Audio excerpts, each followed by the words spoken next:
নমস্কার, বিবর্ধন মুখার্জি ওয়েস্ট বাংলা আসানসোল থেকে বলছি। আজকে বিশেষ কিছু জিনিস নিয়ে অবশ্যই আলোচনা করছি। যারা যে সমস্ত ছোটো ভাইদের মাধ্যমিক পরীক্ষা শেষ হলো, এবারে ওরা ডিসিশন নিতে পারছে না কি সায়েন্স নিয়ে পড়বো না আর্টস নিয়ে পড়বো না কমার্সে যাবো।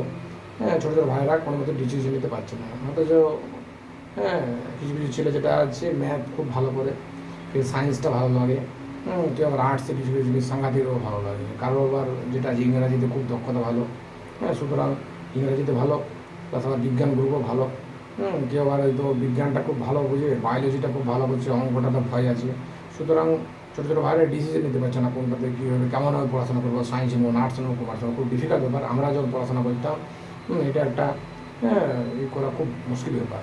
সুতরাং প্রথমেই দেখবো যে সমস্ত ছেলেদের ম্যাথে কেমন বুদ্ধি আছে, যে সমস্ত ছেলে ম্যাথে নিজের থেকেই বলে সায়েন্স নেবো আর্টস নেবো, কিন্তু অটোমেটিক বোঝা যাবে। কিন্তু তারপরেও যেটা আছে বাদ চার্ট যেটা দেখতে হবে, আপনার ছেলে যেটা কোন লাইনে যাবে, ডাক্তার লাইনে যেটা মেডিকেল চান্স হবে, ইঞ্জিনিয়ারিং হবে, না আর্টসে যেটা আছে হায়ার এডুকেশন কিছু করবে, পোস্ট গ্রাজুয়েট করবে, তারপরে যেটা আছে মাস্টার ডিগ্রি করবে, না ইঞ্জিনিয়ার লাইনে যাবে, কোন দিকে যাবে। কিন্তু আপনার বাদ চার্টে কিন্তু সমস্ত কিছু জিনিস বুঝে আছে আপনার ছেলে কী হবে। সুতরাং যেটা আছে আপনার হরস্কোপ চেক করে প্রথমেই দেখলেই বোঝা যাবে। সুতরাং সেই অনুপাতে যদি সেরকমভাবে পড়াশোনা করা যায় তাহলে খুব সহজে খুব ইজি হবে, কম সময়ের মধ্যে আপনার ছেলে কিন্তু খুব সাকসেস হবে।